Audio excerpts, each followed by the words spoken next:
ഈ കാണുന്നത് നമ്മൾ ജാവ ഫോണുകൾ വളർത്തുന്ന 2 അക്വേറിയങ്ങളാണ്. ഈ അടുത്ത് നമ്മളിതിൻ്റെ ക്ലീനിങ്ങും കാര്യങ്ങളൊക്കെ ചെയ്ത് റീസെറ്റിംഗ് ഒക്കെ ഫുള്ളായിട്ട് ചെയ്തിട്ടുണ്ടായിരുന്നു. ഈ കാണുന്ന അക്വേറിയത്തിലാണ് നമ്മൾ വലിയ സൈസ് റീസെറ്റ് ചെയ്ത് വെച്ചിട്ടുള്ളത്. ഈ കാണുന്ന അക്വേറിയത്തിൽ ഫുള്ള് ചെറിയ സൈസാണ്. ഇതിനകത്ത് ചെറിയ സൈസ് നിറച്ച് കിടക്കുന്നുണ്ട്. ചിലതൊക്കെ നമ്മൾ സെറ്റ് ചെയ്ത് വെച്ചിട്ടുണ്ട്, ചിലതൊക്കെ ഫ്ലോട്ട് ചെയ്ത് കിടക്കുകയാണ്. കുറേ നാൾ മുമ്പ് എങ്ങനെയാണ് ഈ ജാവ ഫോൺ കല്ലുകളിൽ സെറ്റ് ചെയ്യുന്നതെന്ന് നമ്മളൊരു ഡെമോൺസ്ട്രേഷൻ വീഡിയോ ചെയ്തിട്ടുണ്ടായിരുന്നു. നമ്മൾ വെള്ളത്തിലൊന്നും ഇറക്കി വെക്കാതെ ജസ്റ്റ് എങ്ങനെയാണ് ചെയ്യേണ്ടത് എന്ന് നമ്മളത് കല്ലിൽ കെട്ടി വെച്ച് ചെയ്യുകയാണ് ചെയ്യുന്നത്. അപ്പോൾ അതിൻ്റെ ഒരു ഡെമോൺസ്ട്രേഷൻ കല്ലിൽ കെട്ടി നമ്മൾ കാണിച്ചിട്ടുണ്ടായിരുന്നു. പക്ഷേ നമ്മൾ വെള്ളത്തിലൊന്നും അത് സെറ്റ് ചെയ്തിട്ട് വെച്ചിട്ടുണ്ടായിരുന്നില്ല. അത് നമ്മൾ പിന്നീട് ചെയ്യുന്നതായിരുന്നു ആ ഒരു വീഡിയോയിൽ പറഞ്ഞിട്ടുണ്ടായിരുന്നത്. അപ്പോൾ അതാണ് നമ്മൾ ഇന്ന് ചെയ്യാനായിട്ട് പോണത്. ഈ കാണുന്ന ചെറിയ ജാവ ഫോണുകൾ എടുക്കുന്ന അക്വേറിയത്തിൽ നിന്ന് നമ്മൾ ചെറിയ സൈസുകൾ നല്ല സൈസ് നോക്കി നമ്മൾ സെലക്ട് ചെയ്തിട്ട് അത് കല്ലുകളിൽ സെറ്റ് ചെയ്യാനായിട്ട് പോവുകയാണ്. കല്ലുകളിൽ സെറ്റ് ചെയ്യുന്ന പരിപാടി അത്ര എളുപ്പമല്ല. നമ്മൾ ഈ മണ്ണിലും അല്ലെങ്കിൽ മണലിലൊക്കെ സെറ്റ് ചെയ്യുന്നത് പോലെയല്ല. അത് കല്ലുകളിൽ പിടിച്ച് കിട്ടാനായിട്ട് കുറച്ച് ബുദ്ധിമുട്ടാണ്. കുറേ നാൾ നമ്മൾ പെർമനൻ്റ് ആയിട്ട് ഒരു സ്ഥലത്ത് തന്നെ വെക്കേണ്ടി വരും. സാധാരണ അക്വേറിയങ്ങളാണ് അതിന് സ്യൂട്ടബിൾ ആയിട്ട് വരുന്നത്. നമുക്ക് പെർമനൻ്റ് ആയിട്ട് ഒരു ലൊക്കേഷനിൽ കല്ലുകളിൽ ഇങ്ങനെ സെറ്റ് ചെയ്ത് വെക്കാം. എന്നിട്ട് ഇടയ്ക്ക് ഒരു 50% വാട്ടർ ചേഞ്ച് മാത്രം ചെയ്ത് കൊടുത്താൽ മതി. എന്നിട്ട് അതിനകത്ത് മീനുകൾ ഇടുകയാണെന്നുണ്ടെങ്കിൽ അത് കുറേ നാൾ പെർമനൻ്റ് ആയിട്ട് ഒരു ലൊക്കേഷനിൽ ഇരുന്നിട്ട് വളർന്ന് വലുതാവാനായിട്ടുള്ള സാധ്യതയുണ്ട്. അതുപോലെ കല്ലിൽ വേര് പിടിക്കാനും സാധ്യതയുണ്ട്. ഇപ്പോൾ നമ്മുടെ കയ്യിൽ അഡീഷണൽ അക്വേറിയങ്ങൾ ഇല്ലാത്തതുകൊണ്ട് നമ്മൾ ചെറിയ കണ്ടെയ്നറുകളിലാണ് സെറ്റ് ചെയ്യാനായിട്ട് പോണത്. നമ്മൾ ഈ ഒരു ഏരിയയിൽ തന്നെ ചെറിയ ഒരു സ്പേസ് കണ്ടുവച്ചിട്ടുണ്ട്. അപ്പോൾ അവിടെ വെക്കാമെന്നാണ് നമ്മൾ വിചാരിക്കുന്നത്. നമ്മൾ ക്ലീൻ ചെയ്ത സമയത്ത് ഇതിലുള്ള ചെറിയ പ്ലാറ്റി കുഞ്ഞുങ്ങളെല്ലാം നമ്മൾ പിടിച്ച് മാറ്റിയിട്ടുണ്ടായിരുന്നു. ഇപ്പോൾ കണ്ടില്ലേ, ഇതിനകത്ത് വീണ്ടും കുറേ കുഞ്ഞുങ്ങൾ ബ്രീഡായിട്ടുണ്ട് 2 അക്വേറിയത്തിലും. ഇതിൽ അന്ന് നമ്മൾ പിടിച്ച് മാറ്റിയ ചെറിയ കുഞ്ഞുങ്ങളൊക്കെ തൊട്ടടുത്ത് വെച്ചിട്ടുള്ള ആ ഒരു മിനി അക്വേറിയത്തിലാണ് നമ്മൾ ഇട്ടിട്ടുള്ളത്. ഇപ്പോൾ ഇതിനകത്ത് വീണ്ടും കുറേ എണ്ണം ബ്രീഡായിട്ടുണ്ട്. അത് നമ്മൾ എപ്പോഴെങ്കിലും പിന്നീട് ഒഴിവുള്ള സമയത്ത് പിടിച്ച് മാറ്റാമെന്ന് വിചാരിക്കുന്നുണ്ട്. പിന്നെ നമ്മളന്ന് അക്വേറിയം ഫുള്ളായിട്ട് ക്ലീൻ ചെയ്തുകൊണ്ട് വെള്ളം ഒന്ന് കണ്ടീഷനായിട്ട് വരാനും കുറച്ച് സമയമെടുക്കും.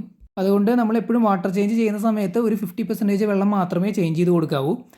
അപ്പോൾ നമ്മളിത് ഇങ്ങനെയാണ് ഒരു സെറ്റപ്പ് ചെയ്ത് വെച്ചിട്ടുള്ളത്. അതായത് ഈ ഒരു ട്രെയിൽ നമ്മൾ വെള്ളം നിറച്ച് വെച്ചിട്ടുണ്ട്. ഇതിലേക്കാണ് നമ്മൾ ആ ഒരു ചെറിയ പീസുകൾ എടുക്കുന്ന അക്വേറിയത്തിൽ നിന്ന് അത്യാവശ്യം നല്ല പീസുകൾ ജാവ ഫോണിൻ്റെ പീസുകൾ നോക്കിയിട്ട് നമ്മൾ ഈ ട്രെയിൽ കൊണ്ടുവന്ന് ഇട്ടിട്ട് ഇതിൽ വെച്ചാണ് നമ്മൾ സെറ്റ് ചെയ്യാനായിട്ട് പോണത്. കാരണം നമുക്ക് വെള്ളത്തിന് പുറത്ത് നമ്മൾ വെക്കുകയാണെന്നുണ്ടെങ്കിൽ ഇതിൻ്റെ ഇലകളൊക്കെ ഡ്രൈ ആയി പോവും. അപ്പോൾ വെള്ളത്തിൽ വെച്ച് വേണം അത് ചെയ്യാനായിട്ട്. അല്ലെങ്കിൽ ഇടയ്ക്ക് നമുക്ക് പുറത്തേക്ക് എടുത്തൊന്ന് മുക്കി കൊടുക്കണം. അപ്പോൾ ഈ കാണുന്ന കല്ലുകളിലാണ് നമ്മൾ സെറ്റ് ചെയ്യാനായിട്ട് പോണത്. സാധാരണ ഇത് സെറ്റ് ചെയ്യാനായിട്ട് പറ്റിയ റോക്ക് എന്ന് പറയുന്നത് ലാവാ റോക്കുകളാണ്. അതായത് നിറച്ച് ഓട്ടകളുള്ള ഒരു തരം റോക്കാണ്. പോറസ് ആയിട്ടുള്ള റോക്കുകളാണ് ഈ ഒരു ലാവാ റോക്കുകൾ. അതാകുമ്പോൾ ഇത്തരം റൈസോം പ്ലാന്റ്സിൻ്റെ വേരുകൾ, അതായത് ജാവാഫൺ, അനൂബിയസ് തുടങ്ങിയ ചെടികളുടെ വേരുകളൊക്കെ ഈസി ആയിട്ട് പിടിക്കാനായിട്ട് വളരെ നല്ലതാണ്. പക്ഷേ മറ്റു തരം കല്ലുകളിലും ഞാൻ ചെയ്ത് കണ്ടിട്ടുണ്ട്. അതായത് ഈ പാറ പോലുള്ള കല്ലുകളിലൊക്കെ വേര് പിടിപ്പിച്ച് നമ്മൾ കണ്ടിട്ടുണ്ട്.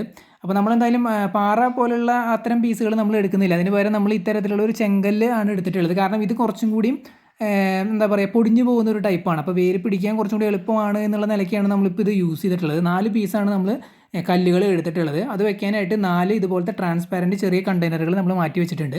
ഓരോ കല്ലിലും നമ്മൾ ജാവ ഫോൺ സെറ്റ് ചെയ്തതിന് ശേഷം ഈ കല്ലുകളിൽ ഈ കണ്ടെയ്നറുകളിൽ വെള്ളം നിറച്ച് നമ്മൾ ഈ കല്ലുകൾ ഇതിലേക്ക് ഇറക്കി വെക്കുകയാണ്.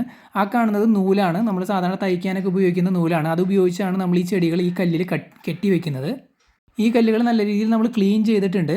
വെള്ളത്തിൽ നമ്മൾ ഏകദേശം ഒരാഴ്ചയോളം മുക്കി വെച്ച് അത് ബ്രഷൊക്കെ എടുത്ത് നമ്മളൊന്ന് എന്താ പറയുക, ബ്രഷ് ചെയ്ത് ക്ലീൻ ആക്കിയിട്ടുണ്ട്. കാരണം പുറത്തുനിന്നൊക്കെ നമ്മൾ കളക്ട് ചെയ്ത കല്ലുകളാകുമ്പോൾ ചിലപ്പോൾ അതിനകത്ത് എന്തെങ്കിലും ടോക്സിക് ആയിട്ടുള്ള സംഭവങ്ങൾ ഉണ്ടെങ്കിൽ അത് പോകാൻ വേണ്ടിയിട്ടാണ് നമ്മൾ കുതിർത്തിയൊക്കെ വെച്ചിട്ടുണ്ടായിരുന്നത്. അപ്പോൾ നമ്മൾ ട്രെയിൽ വെള്ളം നിറച്ച് ചെടികൾ ആഡ് ചെയ്തിട്ടുണ്ട്, കല്ല് അതിനകത്ത് വെച്ചിട്ടുണ്ട്, അതുപോലെ നൂല് നമ്മൾ സെറ്റാക്കി വെച്ചിട്ടുണ്ട്. ഇത്തരത്തിൽ ട്രെയിൽ വെള്ളം നിറച്ച് വെച്ച് നമ്മൾ ചെയ്യുന്നതാണ് നല്ലത്. നമ്മൾ പുറത്ത് വെച്ച് ചെയ്യുകയാണെന്നുണ്ടെങ്കിൽ നേരത്തെ പറഞ്ഞ പോലെ ഇലകൾ ഡ്രൈ ആവാനായിട്ട് സാധ്യതയുണ്ട്. പുറത്ത് വെച്ച് തന്നെ കെട്ടേണ്ടി വരും. പക്ഷേ ഇടയ്ക്കൊന്ന് മുക്കിയെടുത്താൽ മതി. മുക്കിയെടുക്കുമ്പോഴും നമ്മൾ ശ്രദ്ധിക്കേണ്ടതുണ്ട്. കാരണം എന്താണെന്ന് വെച്ച് കഴിഞ്ഞാൽ നമ്മൾ സെറ്റ് ചെയ്ത ആ ഒരു പൊസിഷൻ, ചെടികൾ ഇതിൽ വെച്ചിട്ട് നമ്മൾ സെറ്റ് ചെയ്യുമ്പോൾ അതൊന്ന് അങ്ങോട്ടും ഇങ്ങോട്ടൊക്കെ പൊസിഷൻ മാറാൻ സാധ്യതയുണ്ട്. അതുകൊണ്ട് പുറത്തേക്ക് എടുത്ത് കെട്ടിയിട്ട് എത്രയും പെട്ടെന്ന് തന്നെ അത് പെട്ടെന്ന് വെച്ച് കെട്ടിയതിന് ശേഷം ആ കണ്ടെയ്നറിലേക്ക് ഇറക്കി വെച്ചാൽ മതി. അല്ലാന്നുണ്ടെങ്കിൽ ചിലപ്പോൾ ഇലകൾ ഡ്രൈ ആയി പോകാൻ സാധ്യതയുണ്ട്. അപ്പോൾ നമ്മുടെ ആദ്യത്തെ കല്ലിൽ നമ്മൾ ജാവ ഫോണുകൾ സെറ്റ് ചെയ്തിട്ടുണ്ട്. നമ്മൾ കണ്ടില്ലേ, വെള്ളത്തിൽ ഇറക്കി വെച്ചിരിക്കുകയാണ്. വെള്ളത്തിൽ ഇറക്കി വെച്ചിട്ട് ഇങ്ങനെ പൊക്കിയെടുക്കുന്ന സമയത്ത് ഇതിൻ്റെ പൊസിഷൻ മാറുന്നുണ്ട് ശരിക്കും. അതുകൊണ്ട് വെള്ളത്തിൽ നമ്മളിങ്ങനെ, കാരണം വെള്ളത്തിൽ നമുക്ക് വെക്കാതിരിക്കാനും പറ്റില്ല. കാരണം കുറച്ച് നേരം വെള്ളത്തിന് പുറത്ത് പിടിച്ച് കഴിഞ്ഞാൽ ഇതിൻ്റെ ഇലകൾ പെട്ടെന്ന് ഡ്രൈ ആവും. കണ്ടില്ലേ, ഇപ്പോൾ നമ്മൾ പ്രോപ്പറായിട്ട് നേരത്തെ സെറ്റ് ചെയ്തതിൻ്റെ ആ ഒരു പൊസിഷൻ അങ്ങോട്ടും ഇങ്ങോട്ടൊക്കെ മാറിയിട്ടുണ്ട്. നേരെ നമ്മൾ സ്ട്രൈറ്റ് ആയിട്ടായിരുന്നു വെച്ചിട്ടുണ്ടായിരുന്നത്. ഇപ്പോൾ ചിലതൊക്കെ കണ്ടില്ലേ സൈഡിലേക്ക് വീണ് പോയിട്ടുണ്ട്. അപ്പോൾ ഞാൻ റെക്കമെൻഡ് ചെയ്യുന്നത് ഇത് ഇങ്ങനെ വെള്ളത്തിൽ മുക്കേണ്ട ആവശ്യമില്ല. നമ്മൾ എന്ത് ചെയ്യണമെന്ന് വെച്ച് കഴിഞ്ഞാൽ വെള്ളത്തിൽ നിന്ന് പെട്ടെന്ന് തന്നെ ഈ ഒരു കല്ലെടുക്കുക. അതിനുശേഷം ഓരോരോ പീസ് വെള്ളത്തിൽ നിന്ന് എടുത്തിട്ട് നമ്മൾ നൂലുകൊണ്ട് എത്രയും പെട്ടെന്ന് തന്നെ ചുറ്റിയിട്ട് അത് കറക്റ്റ് സ്ട്രെയിറ്റ് പൊസിഷനിൽ വെച്ചിട്ട് നമ്മൾ എവിടെയാണോ ഇറക്കി വെക്കേണ്ടത് അവിടേക്ക് വെച്ചതിന് ശേഷം ഒന്നുകൂടി ഒന്ന് റീസെറ്റ് ചെയ്യുക. അത്രമാത്രം നമ്മൾ ചെയ്താൽ മതി. അതായത് ആദ്യം നമ്മൾ ഈ ഒരു ട്രേയിൽ നിന്ന് ഒരു കല്ലെടുക്കുന്നു, അതിനുശേഷം ഓരോരോ പീസ് പെട്ടെന്ന് തന്നെ ഓരോ ലൊക്കേഷനിൽ വെച്ച് നൂലുകൊണ്ട് 2 തവണ നമ്മൾ ചുറ്റി കൊടുക്കുക. എന്നിട്ട് അടുത്ത പീസ് വയ്ക്കുക, 2 തവണ ചുറ്റി കൊടുക്കുക, അടുത്ത പീസ് വയ്ക്കുക. അങ്ങനെ പെട്ടെന്ന് തന്നെ എല്ലാ പീസുകളും വെച്ച് ചുറ്റി കൊടുത്തതിന് ശേഷം നമ്മൾ പെർമനൻ്റ് ആയിട്ട് വെക്കാനായിട്ട് അക്വേറിയം ആണെങ്കിൽ അക്വേറിയം, അല്ലെങ്കിൽ നേരത്തെ നമ്മൾ അവിടെ വെള്ളം നിറച്ച് വെച്ചിട്ട് കണ്ടെയ്നർ ആണെങ്കിൽ ആ ഒരു കണ്ടെയ്നറിലേക്ക് പെട്ടെന്ന് തന്നെ ഇറക്കി വെച്ച് ഒന്നും കൂടി ഒന്ന് റീസെറ്റ് ചെയ്യുക. നമ്മൾ ഇറക്കി വെക്കണ നേരത്തെ ചിലപ്പോൾ ഇതിൻ്റെ പൊസിഷൻ അങ്ങോട്ടും ഇങ്ങോട്ടൊക്കെ മാറിപ്പോകാൻ സാധ്യതയുണ്ട്. അപ്പോൾ ആ വെച്ചതിന് ശേഷം നമ്മൾ ഒന്നുകൂടിയും ഒന്ന് റീഅറേഞ്ച് ചെയ്ത് കൊടുക്കുക. എന്നിട്ട് പിന്നെ നമ്മൾ അനക്കാതെ ഏതെങ്കിലും ഒരു പൊസിഷനിൽ ലൈറ്റ് അടിക്കുന്ന ഒരു പൊസിഷനിൽ കൊണ്ട് വെച്ചാൽ മതി. തീർച്ചയായിട്ടും നമ്മൾ വെള്ളത്തിലേക്ക് ഇത് ഇറക്കി വെക്കുന്ന സമയത്ത് അങ്ങോട്ടും ഇങ്ങോട്ടൊക്കെ ഇതിൻ്റെ പൊസിഷൻ മാറാൻ സാധ്യതയുണ്ട്. അപ്പോൾ നമ്മൾ അക്വേറിയത്തിൽ അല്ലെങ്കിൽ പെർമനൻ്റ് ആയിട്ടുള്ള കണ്ടെയ്നറിൽ വെച്ചതിന് ശേഷം നമ്മൾ ഒന്നുകൂടി ഒന്ന് റീഅറേഞ്ച് ചെയ്ത് കൊടുക്കണം. കാരണം ആ ഒരു പൊസിഷനിൽ നിന്നുകൊണ്ടായിരിക്കും ഇതിൻ്റെ വേരുകൾ ആ ഒരു കല്ലിൽ പിടിക്കാനായിട്ട് പോണത്. ഇപ്പോൾ നമ്മൾ ഫുള്ള് ജാവ ഫേണുകളും കല്ലിൽ സെറ്റ് ചെയ്ത് നമ്മൾ ഈ കണ്ടെയ്നറുകളിലേക്ക് ഇറക്കി വെച്ചിട്ടുണ്ട്. കണ്ടില്ലേ, നമ്മൾ അത്യാവശ്യം മനോഹരമായിട്ടുള്ള രീതിയിൽ തന്നെ അത് സെറ്റ് ചെയ്തിട്ടുണ്ട്. കല്ലുകളിൽ സെറ്റ് ചെയ്ത് അതിൻ്റെ പൊസിഷനൊക്കെ നമ്മളൊന്ന് മുകളിലേക്ക് ആക്കിയിട്ടുണ്ട്. ഒക്കെ വെള്ളത്തിൽ ഇറക്കുന്ന സമയത്ത് അത് അങ്ങോട്ടും ഇങ്ങോട്ടൊക്കെ നേരത്തെ മാറുമെന്ന് ഞാൻ പറഞ്ഞിട്ടുണ്ടായിരുന്നു. അപ്പോൾ അതുപോലെ തന്നെ മാറിയിട്ടും ഉണ്ടായിരുന്നു നമ്മൾ വെള്ളത്തിലേക്ക് ഇറക്കുന്ന സമയത്ത്. പിന്നെ നമ്മൾ ആ ഒരു സെൻറ്ററിലേക്ക് കല്ല് വെച്ചതിന് ശേഷം നമ്മൾ ഓരോ ചെടികളും നേരെ പൊസിഷനിലേക്ക് ആക്കിയിട്ട് സെറ്റാക്കി വൃത്തിയായിട്ടുള്ള രീതിയിൽ തന്നെ വെച്ചിട്ടുണ്ട്. എന്നിട്ട് നമ്മൾ ഈ കണ്ടെയ്നർ അത്യാവശ്യം ലൈറ്റ് അടിക്കുന്ന ഈ ഒരു ചെടിക്ക് ശരിക്കും പറഞ്ഞാൽ ലോ ലൈറ്റ് മതി. അപ്പോൾ ലോ ലൈറ്റ് കിട്ടുന്ന ഒരു ഏരിയയിലേക്ക് മാറ്റി വെച്ചാൽ മതി.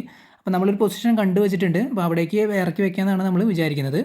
അപ്പോൾ ഇങ്ങനെയാണ് നമ്മൾ സെറ്റ് ചെയ്തിട്ടുള്ളത്. ഇതിനകത്ത് നമ്മൾ ഫ്രഷ് വെള്ളമാണ് അടിച്ചിട്ടുള്ളത് എങ്കിലും നമ്മൾ അക്വേറിയത്തിൽ നിന്ന് കുറച്ച് വെള്ളം ഓരോ കണ്ടെയ്നറിലേക്ക് ആഡ് ചെയ്തിട്ടുണ്ട്. അതെന്തിനാണെന്ന് നിങ്ങൾക്ക് എല്ലാവർക്കും അറിയാമെന്ന് വിചാരിക്കുന്നു. കാരണം ഫ്രഷ് വെള്ളത്തിനകത്ത് നമ്മുടെ നൈട്രജൻ സൈക്കിൾ എന്ന് പറയുന്ന പ്രോസസ്സ് നടക്കാൻ കുറച്ച് സമയമെടുക്കും. കാരണം ഫ്രഷ് വെള്ളത്തിനകത്ത് ബെനിഫിഷ്യൽ ബാക്ടീരിയാസ് ഒന്നും ഉണ്ടായിരിക്കില്ല. അപ്പോൾ അക്വേറിയത്തിൽ നിന്നുള്ള വെള്ളം നമ്മൾ ഇതിലേക്ക് ഒഴിച്ചു കഴിഞ്ഞാൽ നമുക്ക് നൈട്രജൻ സൈക്കിളിന് വേണ്ട ബെനിഫിഷ്യൽ ബാക്ടീരിയാസ് ഒക്കെ ഇതിനകത്ത് കിട്ടും.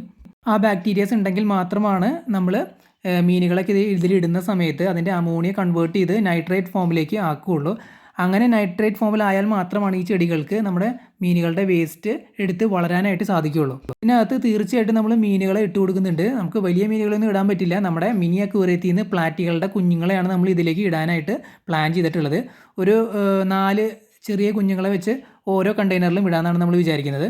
അപ്പോൾ ആ കുഞ്ഞുങ്ങൾ നമുക്ക് ചെറിയ പെല്ലറ്റുകൾ നമുക്ക് ഇട്ട് കൊടുക്കാം. അത് കഴിച്ച് അതിൽ നിന്നുണ്ടാകുന്ന വേസ്റ്റ് അത് പിന്നീട് നേരത്തെ പറഞ്ഞ പോലെ അത് നൈട്രേറ്റ്സ് ആയി ആ നൈട്രേറ്റ്സ് പിന്നെ ഈ ചെടികൾ വലിച്ചെടുക്കുകയാണ് ചെയ്യുന്നത്. അപ്പോൾ അങ്ങനെയാണ് നമ്മുടെ പ്ലാൻ എന്ന് പറയുന്നത്. അത് എത്രത്തോളം സക്സസ്ഫുൾ ആവുന്നുള്ള കാര്യം നമുക്കറിയില്ല. നമ്മളത് ചെയ്ത് നോക്കിയാൽ തന്നെ നമുക്കത് ക്ലിയർ ആയിട്ട് അറിയുള്ളൂ. അപ്പോൾ കുഞ്ഞുങ്ങളെ പിടിക്കാനായിട്ട് നമ്മളിത് മിനി അക്വേറിയത്തിലേക്ക് വന്നിട്ടുണ്ട്. ഇതിനകത്ത് നിറച്ച് പ്ലാറ്റി കുഞ്ഞുങ്ങളുണ്ട്. നമ്മുടെ മുമ്പത്തെ വീഡിയോസ് കണ്ടിട്ടുള്ളവരാണ് എന്നുണ്ടെങ്കിൽ നിങ്ങളെല്ലാവരും ഇത് കണ്ടിട്ടുണ്ടാവും. നമ്മൾ ഈ അക്വേറിയം സെറ്റ് ചെയ്യുന്നതും ഇതിലേക്ക് അനൂബിയാസ് എന്ന് പറഞ്ഞ ചെടികൾ സെറ്റ് ചെയ്യുന്നതും പിന്നെ നമ്മൾ പ്ലാറ്റി ടാങ്കിൽ നിന്ന് തൊട്ടടുത്തിരിക്കുന്ന ആ ഒരു ജാവ ഫേണി ഇരിക്കുന്ന ആ ഒരു പ്ലാറ്റി ടാങ്കിൽ നിന്ന് നമ്മൾ കുഞ്ഞുങ്ങളൊക്കെ പിടിച്ച് ഇതിലേക്ക് ഇട്ടിട്ടുണ്ടായിരുന്നു. ആ വീഡിയോസൊക്കെ നമ്മൾ ഓൾറെഡി അപ്ലോഡ് ചെയ്തിട്ടുണ്ട്. താല്പര്യമുള്ളവർക്ക് ചെക്ക് ചെയ്ത് നോക്കാവുന്നതാണ്. അപ്പോൾ ഇതിൽ നിന്ന് നമ്മൾ കുറച്ച് കുഞ്ഞുങ്ങളെ പിടിച്ച് 4 നമ്മളിപ്പോൾ പ്ലാൻ ചെയ്തിട്ടുള്ളത്. കാരണം കുറച്ച് വലുതായി വരികയാണെന്നുണ്ടെങ്കിൽ പിന്നെ അവർക്ക് ആവശ്യത്തിനുള്ള സ്പേസേ അതിനകത്തുള്ളൂ. അതുകൊണ്ടാണ് 4 വെച്ച് നമ്മൾ ഇടാമെന്ന് വിചാരിക്കുന്നത്. കാരണം ഓവറായിട്ട് നമ്മൾ എടുത്തു കഴിഞ്ഞ് കഴിഞ്ഞാൽ പിന്നീട് അവർ വളർന്നു വരുമ്പോൾ അങ്ങോട്ടും ഇങ്ങോട്ടൊക്കെ ഫൈറ്റ് ചെയ്യാനും പിന്നെ സ്ട്രെസ്സ് വരാനൊക്കെ സാധ്യതയുണ്ട്. അപ്പോൾ നമ്മൾ 4 വെച്ച് 4 കുഞ്ഞുങ്ങളെ വെച്ച് ഓരോ കണ്ടെയ്നറിലും വിട്ടു കൊടുത്തിട്ടുണ്ട്. അപ്പോൾ നമ്മൾ ഉദ്ദേശിക്കുന്നത് ഇത്രയേ ഉള്ളൂ. നമ്മൾ അത്യാവശ്യം ലൈറ്റ് കിട്ടുന്നത്, അതായത് ലോ ലൈറ്റ്. ഇപ്പോൾ ഇവിടെ ലോ ലൈറ്റ് അല്ല, നമ്മളിത് ടെറസിൻ്റെ മുകളിലാണ്, ടെറസിന് കീഴിലാണ്. സൈഡിൽ നിന്ന് അത്യാവശ്യം ലൈറ്റ് വരും. അപ്പോൾ ഞാൻ കാണിക്കാം ഏത് ലൊക്കേഷനിലാണ് നമ്മൾ വെക്കാൻ പോകണമെന്നുള്ളത്. അവിടെ അത്യാവശ്യം ലൈറ്റ് കിട്ടുന്ന ഏരിയ ആണ്. അപ്പോൾ ആ ലൈറ്റ് കിട്ടുന്ന ഏരിയയിൽ നമ്മൾ പെർമനൻ്റ് ആയിട്ട് വെക്കുകയാണ് ചെയ്യുന്നത്. ഇതിനകത്ത് നമ്മൾ വെള്ളം കുറച്ച് മോശമാവുന്ന സമയത്ത്, അതായത് 2 ആഴ്ച കൂടുമ്പോൾ നമ്മൾ അനക്കാതെ ഒരു അനക്കവും ഇതിനകത്ത് ഉണ്ടാക്കാതെ ജസ്റ്റ് 50% വെള്ളം ഒരു സൈഫൺ ഉപയോഗിച്ച് നമ്മൾ വലിച്ചു കളഞ്ഞ് പുതിയ വെള്ളം അടിച്ചു കൊടുക്കാമെന്നാണ് വിചാരിക്കുന്നത്. അങ്ങനെയാകുമ്പോൾ ഇതിനകത്തുള്ള ബെനിഫിഷ്യൽ ബാക്ടീരിയാസ് ഒന്നും മിസ്സിങ് വരില്ല. അപ്പോൾ ചെടികൾക്ക് വളരാനുള്ള നൈട്രേറ്റ്സും കാര്യങ്ങളൊക്കെ അതിനകത്ത് തന്നെ കണ്ടിന്യൂസ് ആയിട്ട് ഉണ്ടായിക്കൊണ്ടിരിക്കും. അതിന് വേണ്ടിയിട്ടാണ് ഞാൻ നേരത്തെ പറഞ്ഞ പോലെ അക്വേറിയത്തിൽ നിന്ന് നമ്മൾ വെള്ളം കുറച്ചെടുത്ത് ഇതിലേക്ക് ഒഴിച്ചിട്ടുള്ളത്. കാരണം അക്വേറിയത്തിനകത്ത് ഓൾറെഡി ആ ഒരു നൈട്രജൻ സൈക്കിൾ സ്റ്റാർട്ട് ചെയ്തിട്ടുണ്ടാവാൻ സാധ്യതയുണ്ട്. അപ്പോൾ അതിനകത്ത് നിന്ന് കുറച്ച് ബെനിഫിഷ്യൽ ബാക്ടീരിയാസ് ഇതിലേക്ക് വന്നിട്ടുണ്ടാവും നമ്മൾ അതിലത്തെ വെള്ളം ഇതിലേക്ക് ഒഴിച്ച സമയത്ത്. അപ്പോൾ തന്നെ നമ്മളിനി ഈ മീനുകൾക്ക് ഫീഡ് ചെയ്യുന്ന സമയത്ത് നമ്മൾ ചെറിയ ബീറ്റാ ഫിഷിൻ്റെ ആ ഒരു ഫീഡ് ചെയ്യുന്ന പെല്ലറ്റാണ് ഇവർക്ക് ഫീഡ് ചെയ്യാനായിട്ട് പോണത്. അപ്പോൾ അത് ഫീഡ് ചെയ്യുന്ന സമയത്ത് ഇവർ പ്രൊഡ്യൂസ് ചെയ്യുന്ന വേസ്റ്റ് അത് പെട്ടെന്ന് തന്നെ നൈട്രേറ്റ് ഫോമിലേക്ക് കൺവേർട്ട് ചെയ്യാനായിട്ട് ഈ ബെനിഫിഷ്യൽ ബാക്ടീരിയാസ് ഹെൽപ്പ് ചെയ്യും. അപ്പോൾ ഈ ചെടികളുടെ ഗ്രോത്ത് പെട്ടെന്ന് തന്നെ നോർമൽ സ്റ്റേജിലേക്ക് വരും. അല്ലാന്നുണ്ടെങ്കിൽ ഇതിൻ്റെ ഇലകൾ കാര്യങ്ങളൊക്കെ കേടാവാനായിട്ട് തുടങ്ങും. കാരണം ഇതിനകത്ത് ന്യൂട്രിയൻസ് ഇല്ല എന്നുണ്ടെങ്കിൽ ഈ വെള്ളത്തിൽ ഈ ലൊക്കേഷനിലാണ് നമ്മൾ ഈ കണ്ടെയ്നറുകൾ വെക്കാനായിട്ട് പോകുന്നത്. അതായത് ഇപ്പോൾ ഇവിടെ 2 ഈ ജാറുകൾ ഇരിക്കുന്നത് കണ്ടില്ലേ? ഈ ജാറുകൾ ഒന്നുമില്ല, ജസ്റ്റ് വെള്ളം മാത്രമാണ്. നമ്മൾ ചില സമയങ്ങളിലൊക്കെ ചില മീനുകളെ വാങ്ങിക്കൊണ്ട് വരുമ്പോൾ ഇതിനകത്ത് ഇടാറുണ്ട്. സക്കർ കാറ്റ് ഫിഷ് ചെറിയ സൈസൊക്കെ ആണെങ്കിൽ ചിലപ്പോൾ പെട്ടെന്ന് വേറെ സ്പേസ് ഇല്ലെങ്കിൽ നമ്മൾ ഈ ജാറുകളിലൊക്കെ ഇട്ട് വയ്ക്കാറുണ്ട്. ഇതിനകത്ത് ഒന്നുമില്ല, ഇതിനകത്ത് വെള്ളം ജസ്റ്റ് നിറച്ച് വെച്ചിരിക്കുകയാണ്. അതിനകത്ത് ആൽഗെ നല്ല രീതിയിൽ വന്നിട്ടുണ്ട്. ലൈറ്റ് അത്യാവശ്യം വരുന്നതുകൊണ്ടാണ് ആൽഗെ വരുന്നത്. ഇതിനകത്തും ആൽഗെ വരാൻ സാധ്യതയുണ്ട്, പക്ഷേ ഒന്ന് ശ്രദ്ധിക്കേണ്ടതുണ്ട്. ഫുഡൊക്കെ ഓവറായിട്ട് നമ്മൾ ഫീഡ് ചെയ്യാതിരുന്നാൽ മതി. ഫുഡിൻ്റെ വേസ്റ്റൊക്കെ കൂടുതൽ വരുമ്പോഴാണ് പെട്ടെന്ന് തന്നെ ആൽഗെ വരുന്നത്. അപ്പോൾ നേരത്തെ കാണിച്ചതാണ് ഇതിൻ്റെ പെർമനൻ്റ് ആയിട്ട് നമ്മൾ വെക്കാനായിട്ട് ഉദ്ദേശിച്ചിട്ടുള്ള ലൊക്കേഷൻ. അങ്ങനെ വെച്ച് ആ ഒരു ലൈറ്റ് അടിക്കുന്നു, നാച്ചുറലായിട്ടുള്ളൊരു എന്താ പറയുക ഏരിയയിലാണ് ഇതിരിക്കുന്നത്. അപ്പോൾ സൈഡിൽ നിന്നുള്ള ലൈറ്റും അതുപോലെ ലൈറ്റ് ഹീറ്റ് എയർ സർക്കുലേഷൻ ഇത്തരം കാര്യങ്ങളൊക്കെ നാച്ചുറലായിട്ട് തന്നെ ഈ ഏരിയയിൽ നടക്കും.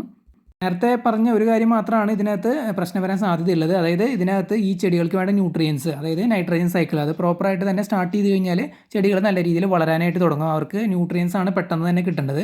ന്യൂട്രിയൻസിൻ്റെ അഭാവം വന്നു കഴിഞ്ഞ് കഴിഞ്ഞാൽ അവരുടെ ഗ്രോത്തിനെ ബാധിക്കും. അതുപോലെ ഇലകളൊക്കെ കേടാവാനായിട്ട് തുടങ്ങും. എന്തായാലും ഇന്ന് നമ്മൾ ഫീഡ് ചെയ്യുന്നില്ല. ഇന്ന് ഏകദേശം ഒരു വൈകിട്ട് 5 മണി ആയിട്ടുണ്ട്. അപ്പോൾ ഇത് നമ്മൾ നെറ്റ് വെച്ച് കവർ ചെയ്യാനാണ് പോണത്. അപ്പോൾ തൽക്കാലത്തേക്ക് നമ്മൾ കറക്റ്റ് സൈസിലുള്ള നെറ്റ് കട്ട് ചെയ്ത് എടുത്തിട്ടില്ല. നമ്മൾ സ്ക്വയർ പീസിൽ ഒരു നെറ്റ് കട്ട് ചെയ്തെടുക്കാമെന്നാണ് വിചാരിക്കുന്നത്, താഴേക്ക് വീണ് കിടക്കുന്ന രീതിയിൽ. എന്നിട്ട് ഒരു പ്ലാസ്റ്റിക്കിൻ്റെ ത്രെഡ് വെച്ച് ജസ്റ്റ് ഒന്ന് കെട്ടി കൊടുക്കുകയാണെന്നുണ്ടെങ്കിൽ ഇത് സേഫായിട്ട് ഇരുന്നോളും. മൊത്തത്തിലൊരു 360 ഡിഗ്രി ലൈറ്റും കിട്ടും. ഇപ്പോൾ നമ്മൾ ആ വലയുടെ പീസ് കട്ട് ചെയ്തെടുക്കാത്തതുകൊണ്ട് നമ്മൾ താൽക്കാലികമായിട്ട് 2 ടൈലിൻ്റെ പീസ് വെച്ച് മൂടാമെന്നാണ് വിചാരിക്കുന്നത്. കാരണം ഇപ്പോൾ ഓൾറെഡി ഈവനിങ് ടൈം ആയി. പിന്നെ നമുക്ക് വല കട്ട് ചെയ്തെടുക്കേണ്ടതുണ്ട്. നമ്മുടെ കയ്യിൽ പുതിയ വലയുണ്ട്, പക്ഷേ അത് കട്ട് ചെയ്ത് കഴിഞ്ഞാൽ അത് നാശമായി പോകും. നമ്മുടെ കയ്യിൽ പഴയ വലയുണ്ട്. അപ്പോൾ പഴയ വലയിൽ നിന്ന് കറക്റ്റ് സൈസിന് കട്ട് ചെയ്തെടുത്തിട്ട് അത് പ്ലാസ്റ്റിക് ത്രെഡ് ഉപയോഗിച്ച് കെട്ടി വെക്കാമെന്ന് തന്നെയാണ് വിചാരിക്കുന്നത്. പക്ഷേ അത് നമ്മൾ നാളെയാണ് ചെയ്യുന്നത് കേട്ടോ. നമ്മൾ ഈ വീഡിയോയിൽ അത് കാണിക്കുന്നില്ല. അപ്പോൾ ഇങ്ങനെയാണ് നമ്മൾ ഈ ഒരു വർക്ക് ഇന്ന് ഫിനിഷ് ചെയ്യുന്നത്. അങ്ങനെ കുറേ നാൾ മുമ്പ് നമ്മൾ പറഞ്ഞ ആ ഒരു വീഡിയോ നമ്മൾ ഇന്ന് ചെയ്തിരിക്കുകയാണ്. ജാവ ഫോണുകൾ കല്ലിൽ സെറ്റ് ചെയ്യുക എന്നുള്ള പരിപാടി. ജാവ ഫോണുകൾ നമുക്ക് ഡ്രിഫ്റ്റ് വുഡിലൊക്കെ സെറ്റ് ചെയ്യാം കേട്ടോ. ഡ്രിഫ്റ്റ് വുഡിലും കാര്യങ്ങളിലൊക്കെ ഇതേപോലെ തന്നെ വെച്ച് കെട്ടി കൊടുക്കുകയാണെന്നുണ്ടെങ്കിൽ അത് വേര് പിടിച്ച് ഉണ്ടാവും. എപ്പോഴും ചെറിയ പീസുകൾ എടുക്കുന്നതായിരിക്കും നല്ലത് എന്നാണ് എൻ്റെ ഒരു അഭിപ്രായം. കാരണം അത് വളർന്നുകൊണ്ടിരിക്കുന്ന റൈസോമാണ്. അപ്പോൾ ആ റൈസോം വളരുന്നതോടുകൂടി തന്നെ പുതിയ വേരുകൾ വരികയും അത് അതിൻ്റെ ഏത് സർഫസിലാണോ നമ്മൾ വെക്കുന്നത് അവിടെ തന്നെ അത് പടർന്ന് പിടിക്കാനായിട്ടുള്ള ഒരു സാധ്യതയും നമ്മൾ കാണുന്നുണ്ട്. അതുകൊണ്ട് എപ്പോഴും ചെറിയ ചെടികൾ യൂസ് ചെയ്യുകയാണെന്നുണ്ടെങ്കിൽ എനിക്ക് തോന്നുന്നത് പെട്ടെന്ന് തന്നെ പിടിക്കാൻ സാധ്യതയുണ്ട്.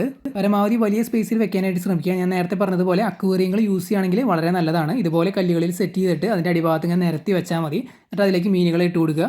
പെർമനൻ്റ് ആയിട്ട് അനക്കാതെ വെക്കുക. എന്നിട്ട് 50% വെള്ളം ആഴ്ചയിലോ അല്ലെങ്കിൽ 2 ആഴ്ച കൂടുമ്പോഴോ മാറ്റി കൊടുക്കുക. കുറച്ച് നാൾ കഴിയുമ്പോൾ തീർച്ചയായിട്ടും അത് കല്ലിൽ പിടിച്ച് കിട്ടാൻ സാധ്യതയുണ്ട്. നമ്മുടെ കയ്യിൽ വേറെ അക്വേറിയം ഫ്രീ ആയിട്ട് ഇല്ലാത്തതുകൊണ്ടാണ് നമ്മൾ ഈ ചെറിയ കണ്ടെയ്നറിൽ സെറ്റ് ചെയ്തത്. ഇങ്ങനെ കല്ലിൽ സെറ്റ് ചെയ്യുന്നത് നമ്മുടെ ആദ്യത്തെ എക്സ്പീരിയൻസ് ആണ്. അതുകൊണ്ട് തന്നെ എത്രത്തോളം ഇത് സക്സസ്ഫുൾ ആവും എന്നുള്ള കാര്യം നമുക്കറിയില്ല. എന്തായാലും ഇതിനെക്കുറിച്ചുള്ള അപ്ഡേറ്റ്സും കാര്യങ്ങളെല്ലാം നമ്മൾ തീർച്ചയായിട്ടും ഭാവി വീഡിയോകളിൽ നമ്മൾ പറയുന്നതായിരിക്കും. നിങ്ങൾക്ക് എന്തെങ്കിലും ഡൗട്ട് ഉണ്ടെങ്കിൽ കമൻറ്റ് ചെയ്ത് ചോദിക്കാവുന്നതാണ്. അപ്പോൾ നമ്മുടെ വീഡിയോ ഇവിടെ അവസാനിക്കുകയാണ്. വീഡിയോ എല്ലാവർക്കും ഇഷ്ടപ്പെട്ടു എന്ന് വിചാരിക്കുന്നു. പുതിയൊരു വീഡിയോ ആയിട്ട് നമുക്ക് വീണ്ടും കാണാം.